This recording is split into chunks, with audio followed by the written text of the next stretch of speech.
احرام کی حالت میں بیت اللہ شریف کا طواف کر رہا ہے، جیسے ہی اس کی نگاہ آپ پر پڑی گزار و قطار روتے ہوئے آپ سے لپٹ جاتا ہے۔ آپ نے فرمایا عبد المسیح کیا ہو گیا، آخر تمہاری حالت یہ کیسے ہو گئی؟ وہ کہتا ہے حضور والا شیخ اب مجھے عبد المسیح کہہ کر کے نہ پکارے، اب میں مسیح کا غلام نہیں ہوں، اب میں اس کا غلام ہو چکا ہوں جس کو مسیح بھی اپنا امام اور پیشوا مانتے ہیں۔ اللہ اکبر۔ ابراہیم خواص کہتے ہیں آخر ماجرا کیا ہے؟ وہ عیسائی بیان کرتا ہے آپ نے مجھے حدود حرم کے آغاز پر ہی روک دیا تھا، میں وہیں ٹھہر گیا تھا، جب دوسرا قافلہ حج کے لیے وہاں سے آنا چاہا میں نے اپنا روپ بدل لیا، اپنے آپ کو مسلمان ظاہر کیا اور ان لوگوں کے ساتھ آگے بڑھ گیا۔ اللہ اکبر۔ جیسے ہی میں خانہ کعبہ کو دیکھا میری پہلی نظر خانہ کعبہ پر پڑی، دنیا میں جتنے بھی مذاہب تھے سارے مذہب ہماری نگاہوں سے نظروں سے نیچے گر گئے، صرف ایک مذہب اسلام کی سچائی اور حقانیت میرے دل میں اتر گئی اور میں نے فوراً کلمہ پڑھ لیا، کلمہ پڑھ کر میں مسلمان ہو گیا۔ آج کے بعد سے میں عبد المسیح نہیں بلکہ میں عبداللہ ہو چکا ہوں، میں مسیح کا غلام نہیں بلکہ میں رسول اللہ کا غلام ہو چکا ہوں۔ یہ خانہ کعبہ ہے جہاں پر حاضری کی سعادت لوگوں کو نصیب ہوتی ہے۔ اس کے بعد صفا مروہ کی پہاڑیاں ہیں، آب زمزم کا کنواں ہے، مقدس مقامات ہیں جہاں پر لوگ حاضر ہوتے ہیں اور ساری سعادتوں سے بہرامر ہوتے ہیں۔ آپ آگے بڑھیں، جب بندے مسلمان حج و عمرہ سے فارغ ہو کر کے مدینے پاک جانا چاہتا ہے، آپ دیکھیں کعبۃ اللہ شریف کے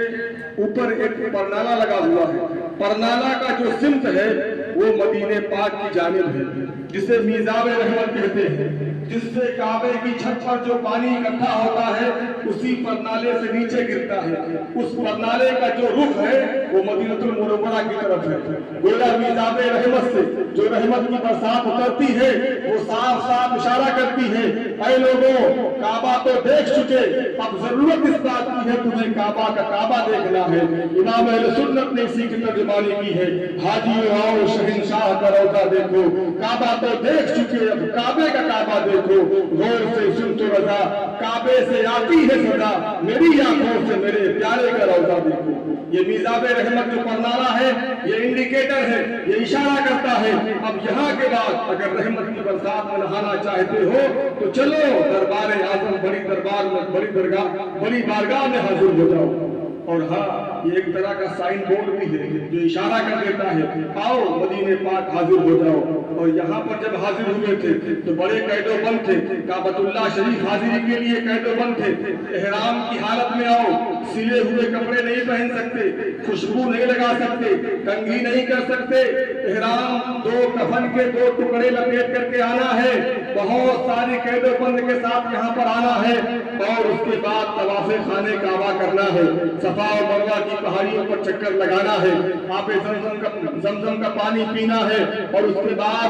سر کو مڑانا ہے، جب جا کر کے ایک عمرے کا ثواب ہوگا، ایک عمرہ پورا ہوگا۔ مگر جب مدینے پاک حاضر ہو گئے اب یہاں احرام کی قید و بند سے باہر ہے، یہاں سلے ہوئے کپڑے پہننے کی شرط ختم ہو گئی، جیسے کپڑے چاہو پہن سکتے ہو، جیسی خوشبو چاہو لگا سکتے ہو، کنگھی کرنا چاہو کر سکتے ہو، سارے قید و بند ختم ہو گئے۔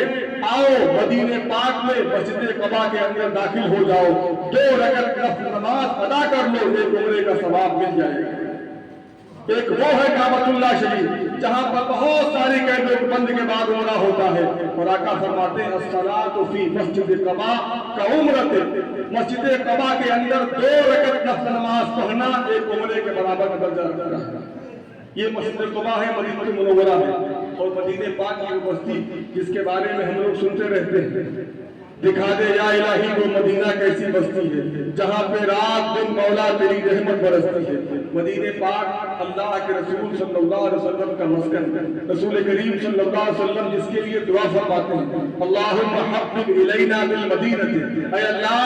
مدینے کی محبت میرے دل میں پیدا فرما دے جیسا کہ تو نے مکہ کی محبت میرے دل میں پیدا فرمائی تھی اور وشوشہ اور اس سے بھی زیادہ مدینے کی محبت میرے دل میں پیدا فرما دے۔ یہ مدینے پاک ہے، رسول کریم صلی اللہ علیہ وسلم کی بارگاہ ہے، یہاں پر جانے والے بہت کچھ لے کر کے آتے ہیں۔ آپ دیکھیں مدینے پاک جہاں جنت البقیع میں قبرستان ہے،